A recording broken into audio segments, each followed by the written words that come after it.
Bonjour tout le monde, coucou encore une fois, bienvenue sur ma chaîne YouTube, ton guide expat pour le Panama, ici Alex Parianchi.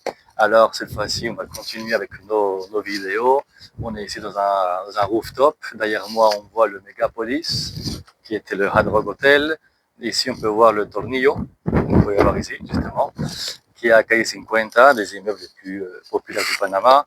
On est ici aujourd'hui en plein carnaval. Et on se repose un petit peu, on fait un petit peu de la fête, mais aussi on travaille. On s'est réuni déjà avec des clients. Et là, voilà une autre vidéo. On parle aujourd'hui d'une retraite un peu différente à celle des pays amis qu'on a déjà parlé.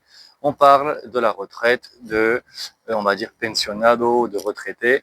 Cela veut dire, en résumé, si vous touchez une retraite qui peut être certifiée d'un montant de 1000 $ USD, ça veut dire la dollar, 1000 $ de la monnaie américaine, des USA, ou de l'équivalent, bien sûr. Il faudra après ici faire l'équivalence, bien sûr, avec la Banque nationale. Alors, vous pouvez avoir votre retraite, la retraite permanente en plus en même temps, chose qui est beaucoup plus rapide, efficace, même moins cher que le fameux pays ami. Vous n'avez pas besoin d'attendre 2 ans et demi ou d'investir dans un bien immobilier ou d'avoir de l'argent déposé dans une banque pendant 3 ans. Pas du tout. Si vous touchez une retraite pour n'importe quelle raison, qui va de 1000 $, minimum 1000 $, si vous êtes seul. Si vous avez des dépendants avec vous, ça peut être 250 $ en plus, ou vous pouvez prouver, même avec un certificat de banque, que vous avez 250 $ en plus. Vous pouvez prouver tranquillement avec cet argent-là, ce document-là, bien sûr, avec le seul document que toujours je vous dis le plus important, le casier judiciaire apostillé. Vous pouvez, avec d'autres documents que vous pouvez avoir avec ici au Panama, vous pouvez avoir votre résidence permanente pour avoir votre retraite tranquillement au Panama. Alors maintenant, bien sûr, il y a toujours quelques détails. Vous voyez, il y a beaucoup de vent. Il fait chaud, mais il y a beaucoup de vent. Alors, ce que je veux dire, c'est que si, par exemple, vous avez des dépendants, votre dépendant peut avoir cette résidence avec vous, mais cette résidence va être de toute manière toute temporaire jusqu'à ce que la personne, le dépendant, ait 25 ans.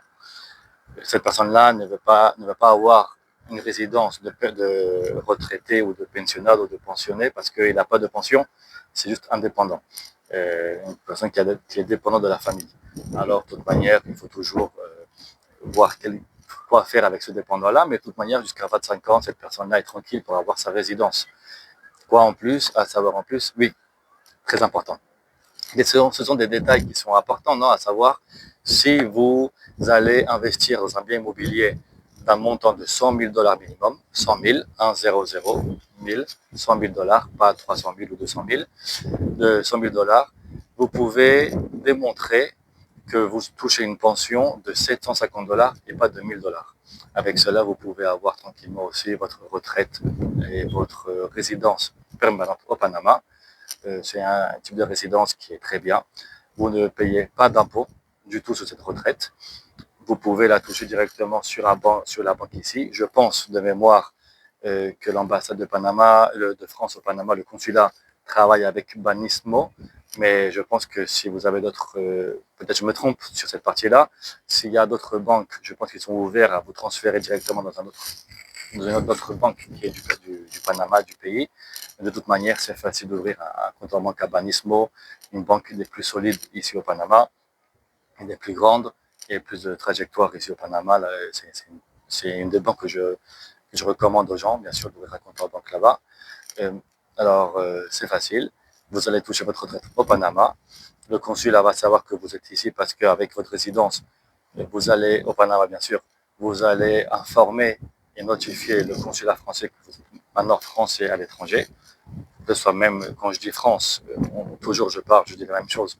Ça peut être le Canada, la Suisse, la Belgique, n'importe quel pays. Alors, c'est très facile, pas beaucoup de détails à avoir. Si vous avez des questions, bien sûr, sur la retraite au Panama, le certificat, comment avoir votre résidence permanente au Panama, je suis là pour vous. Ici, bien sûr, j'indique les informations les plus, l'information principale à savoir. Il y a quelques détails en plus à savoir, mais ce sont des documents à avoir au Panama directement. Les coûts, comme je vous ai bien dit, c'est moins cher qu'avoir la résidence comme pays ami. En plus que le pays ami aujourd'hui, c'est une résidence qui est un peu plus... Ça reste facile, mais c'est un peu plus compliqué. Alors voilà, pas beaucoup à parler en plus. On est là pour vous. Rappelez-vous que vous pouvez encore toujours me contacter pour avoir une vidéo, un appel de manière gratuite pendant 20 minutes, poser vos questions. Je suis ici pour vous conseiller pour venir au Panama. Si vous voulez bien sûr une réunion un peu plus délicate, personnalisée, on peut en parler aussi pour négocier les prix. Je suis là pour vous aider. Il y a beaucoup de francophones qui viennent. On va maintenant publier plus de vidéos, d'interviews qu'on fait. On a des accords avec des agents immobiliers ici au Panama, que ce soit pour des appartements ou des maisons, ou même des terrains qui sont à Panama City ou à l'intérieur du pays. On est là, on sort bientôt une formation, une capacitation qui va être un guide pour vous. On va parler de plusieurs thèmes, quelque chose qui va vous accompagner ici, de toute manière. Alors, merci encore une fois pour nous suivre. Abonnez-vous à la vidéo, likez la vidéo. Je suis ici pour vous au Panama. Encore une fois, il y a beaucoup de vent, mais si vous pouvez venir, venez maintenant. C'est le soleil. Le carnaval finit demain ou après-demain. Et on est en plein soleil. C'est l'été. Venez ici. Coucou et à plus.